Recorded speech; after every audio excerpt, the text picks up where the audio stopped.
tujuan pembelajaran pada bab ini. Yang pertama, untuk mengetahui alasan menurunnya popularitas OD dan pendekatan terencana berubah pada tahun 1990-an. Yang kedua, untuk mendiskusikan elemen utama pendekatan emergent terhadap perubahan. Yang ketiga, untuk mengetahui kekuatan dan kelemahan pendekatan emergent. Yang keempat, untuk mengetahui implikasi teori dan kompleksitas dan kemunculan perubahan organisasi. Yang kelima, untuk memahami kekuatan dan kelemahan emergent sebagai sebuah pendekatan perubahan organisasi. Dan yang terakhir, untuk mengetahui alasan dan sifat kebangkitan dalam OD dan planet perubahan pada tahun 2000-an. Dalam kesempatan ini saya akan menjelaskan mengenai perkembangan dalam manajemen perubahan. Jadi yang pertama akan saya jelaskan yaitu mengenai perkenalan. Seperti yang diilustrasikan, kekacauan telah menjadi istilah yang banyak digunakan dalam media bisnis saat ini. Chaos memiliki arti yang berbeda dalam ilmu pengetahuan alam dibandingkan dengan pemahamannya dalam bahasa Inggris yang sederhana. Dalam dunia pers bisnis, istilah ini cenderung digunakan dalam arti yang terakhir, yaitu gejolak yang tidak diinginkan yang disebabkan oleh peristiwa-peristiwa yang tidak terduga dan mengganggu yang mengubah landscape persaingan. Untuk memahami sifat dari perubahan yang muncul, dimulai dengan menyajikan kasus yang menentang pendekatan perencanaan terhadap perubahan dan munculnya perspektif perubahan yang muncul. Kemudian mengkaji argumen-argumen utama dan karakteristik dari perubahan yang muncul. Model Lewin sederhana dengan perubahan organisasi melibatkan 3 tahap: mencairkan, mengubah, dan membekukan kembali. Para pendukung culture excellence yang dijelaskan berpendapat bahwa organisasi-organisasi barat bersifat birokratis dan tidak fleksibel sehingga menganggap itu menghambat inovasi. Dalam dunia yang dibangun secara sosial, tanggung jawab terhadap kondisi lingkungan terletak pada mereka yang melakukan pembangunan. Hal ini menunjukkan setidaknya ada 2 skenario yang bersaing untuk perubahan organisasi. Bagi para pendukung pendekatan emergent, perubahan adalah proses yang berkesinambungan, dinamis, dan penuh tantangan yang muncul dengan cara yang tidak terduga dan tidak terencana. Para pendukung pendekatan emergent berpendapat bahwa meskipun perubahan sudah berjalan, perubahan tersebut perlu terus disempurnakan dan dikembangkan untuk mempertahankan relevansinya. Oleh karena itu, para pendukung perubahan yang muncul cenderung menekankan sifat perubahan yang berkembang dan tidak dapat diprediksi. Mereka memandang perubahan sebagai proses yang terjadi melalui interaksi berbagai variabel dalam suatu organisasi, terutama konteks, konsultasi, dan perilaku politik. Emergent sepakat bahwa kekuasaan dan politik memainkan peran penting dalam proses perubahan organisasi. Ini adalah titik tolak utama antara mereka dan para pendukung perubahan terencana.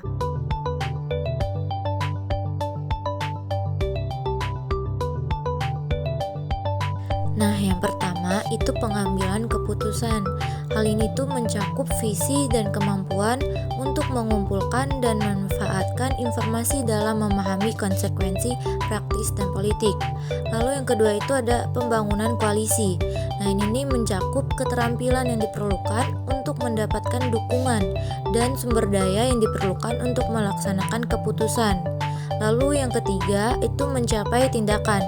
Nah, hal ini mencakup penanganan oposisi, memotivasi orang, memberikan dukungan pelabuhan, dan membangun harga diri. Lalu yang terakhir, mempertahankan momentum dan upaya. Nah, ini melibatkan pembangunan tim, membangkitkan rasa memiliki, berbagi informasi, memberikan umpan balik, mempercayai orang-orang, serta memberi motivasi kepada karyawannya. Nah, selanjutnya ada ciri-ciri utama pendekatan emergent menuju perubahan yang sukses. Nah, yang pertama itu adalah struktur organisasi. Nah, struktur organisasi ini memainkan peran yang penting dalam menentukan distribusi kekuasaan, hubungan antar anggota organisasi, dan juga mempengaruhi perubahan. Morgan mengidentifikasi 4 bentuk dasar struktur organisasi. Nah, yang pertama itu ada birokrasi, yang kedua matriks, yang ketiga proyek, dan yang keempat ada jaringan organik. Nah, yang kedua ada budaya organisasi. Nah, budaya organisasi ini memainkan peran krusial dalam kehidupan suatu organisasi, terutama dalam konteks perubahan. Pemahaman terhadap budaya organisasi sangat penting dalam merencanakan perubahan. Perubahan yang berhasil harus meresap ke dalam budaya organisasi. Nah, upaya untuk menghubungkan kembali perilaku internal dengan kondisi eksternal memerlukan strategi perubahan yang mempertimbangkan aspek budaya. Proses ini memerlukan waktu, komitmen besar, dan mempertahankan perubahan budaya melawan dorongan untuk kembali ke perilaku lama. Materi selanjutnya yaitu pembelajaran organisasi. Apa itu pembelajaran organisasi? Pembelajaran organisasi adalah kemampuan dari anggota organisasi untuk menemukan dan memperbaiki kesalahan serta mencari pengetahuan baru yang memungkinkan mereka untuk membuat suatu pilihan yang terbaik dalam membuat suatu keputusan untuk mendapatkan hasil yang diinginkan. Pembelajaran organisasi sangat penting dilakukan untuk mempersiapkan masyarakat dalam menghadapi perubahan. Pembelajaran organisasi dihasilkan dari komunikasi top-down yang efektif dan peningkatan pengembangan diri serta kepercayaan diri. Hal tersebut mengarah pada komitmen dan tanggung jawab bersama atas visi, tindakan, dan keputusan organisasi yang diperlukan untuk merespon lingkungan eksternal dan memanfaatkan peluang yang ada. Selanjutnya, perilaku manajerial. Manajer harus mengarahkan dan mengendalikan personel, sumber daya, dan informasi. Pemimpin diharapkan bertindak sebagai fasilitator dan pelatih yang kemampuannya melintasi batasan hierarki, fungsional, dan organisasi dapat menyatukan serta memperkuat tim dan kelompok untuk menyadari perlunya perubahan dan mencapainya.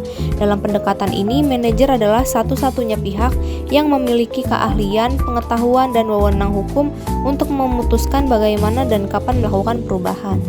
Manajer perlu mengembangkan keterampilan untuk menghadapi resistensi dan memfasilitasi perubahan. Materi selanjutnya yaitu mengenai kekuasaan dan politik organisasi. Kekuasaan organisasi dapat mempengaruhi perubahan melalui struktur, budaya, dan sumber daya yang dimilikinya. Sedangkan politik dapat mempengaruhi perubahan melalui pengaruh dan kepentingan kelompok-kelompok yang terlibat dalam perubahan tersebut. Senior pada tahun 2002 yang mengacu pada karya Nadler 1988 mengusulkan 4 langkah yang perlu diambil oleh organisasi untuk mengelola dinamika politik perubahan. Keempat langkah tersebut antara lain: Karnal pada tahun 2003 menawarkan sebuah model keterampilan politik yang dapat digunakan untuk mengelola perubahan, di mana model tersebut terdiri dari 3 elemen, yaitu resources, process, dan form. Pettigrew dan Webb pada tahun 1993 mengusulkan sebuah model untuk mengelola perubahan strategis dan operasional dengan sukses yang melibatkan 5 faktor saling berkaitan. 5 faktor tersebut diantaranya environmental assessment, leading change, linking strategic and operational change, human resources as assets and liabilities, dan yang terakhir yaitu coherence of purpose. Itu ada, jika kita melihat sejarah organisasi selama 100 tahun terakhir, terdapat banyak peristiwa disruptif di bidang ekonomi, politik, dan militer yang memerlukan respons cepat dan besar dari organisasi-organisasi yang tidak dapat diatasi atau diantisipasi dengan pendekatan emergent. Memang benar, sejak tahun 2000 setidaknya ada 3 guncangan global besar yang mengganggu pasar global dan yang menyebabkan gejolak di tatanan dunia manapun, seperti runtuhnya .com, lalu ada serangan 911, dan krisis kredit pada tahun 2008. Dan yang paling yang mengguncang itu adalah pada saat Brexit, yaitu keluarnya Uni Eropa dari Inggris, atau Inggris yang keluar dari Uni Eropa, mungkin mempunyai dampak yang lebih parah daripada hal sebelumnya. Oleh karena itu, walaupun seseorang mungkin menerima bahwa keadaan lingkungan yang disukai, setidaknya bagi para pendukung, perubahan yang muncul adalah keadaan yang dapat ditangani dengan perubahan. Sulit untuk menerima bahwa hal ini merupakan sebuah keadaan yang wajar, atau pada dasarnya adalah keadaan alami, setidaknya tidak untuk semua organisasi mau nasional dan internasional. Terdapat 5 kritik terhadap emergent approach. Kritik yang pertama berpendapat bahwa emergent approach ini memiliki kesamaan dengan plain approach. Keduanya sama-sama memiliki proses transisi awal, tengah, dan akhir, dan mengabaikan prinsip 3 langkah yang dikemukakan oleh Lewis, yaitu pencairan, pemindahan, dan pembekuan ulang. Kritik yang kedua berkaitan dengan penekanannya terhadap aspek dan kekuatan politik. Kritik yang ketiga berpendapat bahwa emergent approach ini bukannya mendukung nilai etis, tapi justru melemahkannya. Karena sangat mengandalkan kekuatan politik, pendekatan ini mengabaikan implikasi moral dari manipulasi orang dan situasi untuk mencapai tujuan. Kemudian kritik yang keempat berpendapat bahwa emergent approach ini tidak dapat diterapkan secara universal. Misalnya, situasi yang memerlukan perubahan cepat, terisolasi, atau terputus-putus. Kritik yang kelima berpendapat bahwa emergent approach ini kuat dalam hal analisis tapi lemah dalam hal praktiknya. Pendekatan ini dinilai terlalu teoritis dan tidak menyediakan alat praktik yang konkret untuk melakukan suatu perubahan. Kemunculan adalah perkembangan tak terduga dari keteraturan dari ketidakteraturan dan dianggap sebagai salah satu ciri penentu sistem fisik dan sosial yang kompleks, menurut Boje dan Wakefield. Perbedaan emergens dan emergen. Emergens merujuk pada fenomena di mana perubahan atau perkembangan muncul secara tiba-tiba dan tidak terduga. Hasil dari interaksi berbagai faktor dalam organisasi atau lingkungan bisnis, dan yang terakhir lebih fokus pada perubahan itu sendiri yang tidak dapat diprediksi. Sedangkan emergen merujuk pada sifat-sifat atau pola perilaku yang muncul sebagai hasil dari interaksi antara elemen-elemen dalam sistem atau organisasi. Sifat-sifat ini tidak dapat dijelaskan hanya dengan memahami elemen-elemen individu. Yang terakhir lebih fokus pada sifat-sifat yang muncul dari interaksi tersebut. Selanjutnya kebangkitan. Bagi Ode tahun 1980-an dan 1990-an adalah masa yang sulit bagi komunitas Ode terlibat dalam gejolak pencarian jiwa, perdebatan, dan perselisihan mengenai sifat dan masa depan Ode.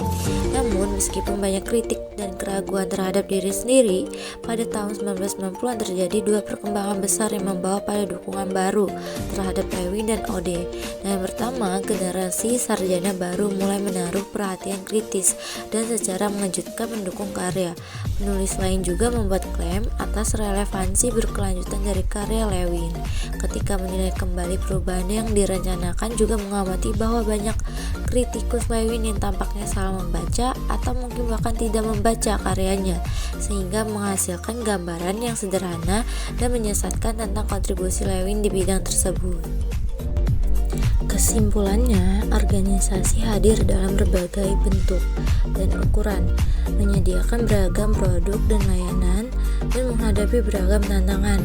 Mungkin satu-satunya faktor umum terjadi pada semua organisasi adalah perubahan. Nah, organisasi tidak pernah tinggal diam meskipun kecepatan dan besarnya perubahan bervariasi. Nah, saat ini sudah diterima secara umum bahwa kemampuan untuk mengelola perubahan secara efektif merupakan komponen penting dari kemampuan organisasi untuk bersaing dengan sukses. Nah, pendekatan perencanaan Ode dianggap sebagai cara terbaik dalam melalui perubahan. Sekian video presentasi dari kelompok kami, kurang lebihnya mohon maaf, kami akhiri. Wassalamualaikum warahmatullahi wabarakatuh.